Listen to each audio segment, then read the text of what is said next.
Tonight, President Trump is pushing back against new bombshell allegations about his dealings with Ukraine as his impeachment trial gets underway.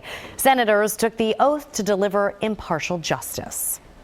Impeaching Donald John Trump, President of the United States, for high crimes and misdemeanors. The impeachment case is officially in the hands of the Senate after lead manager Adam Schiff formally presented the two articles of impeachment, abuse of power and obstruction of justice. Chief Justice John Roberts took an oath to preside over the proceedings, then swore in the senators as jurors. You will do impartial justice according to the Constitution and laws, so help you God. The solemnity, the gravity of the moment in our history hits you square in the back. At a White House event, President Trump voiced a familiar criticism. I think it should go very quickly. It's a hoax. It's a hoax. Everybody knows that. During the Senate trial, House Democrats will try and make the case that President Trump pressured Ukraine to announce an investigation into a political rival, Joe Biden, using military aid as leverage.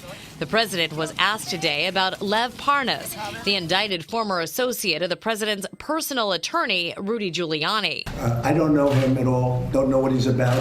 Parnas, who has provided impeachment investigators photos of himself with the president, argues the president knew about his efforts to pressure Ukraine. That was the most important thing, is for him to stay on for another 4 years and keep the fight going. I mean, there was no other reason for doing it. The White House and congressional Republicans question the credibility of Parnas, who faces charges in a separate campaign finance case. The source of the evidence is at best questionable. The Independent Government Accountability Office issued a legal opinion today that the administration violated the law by withholding the military assistance.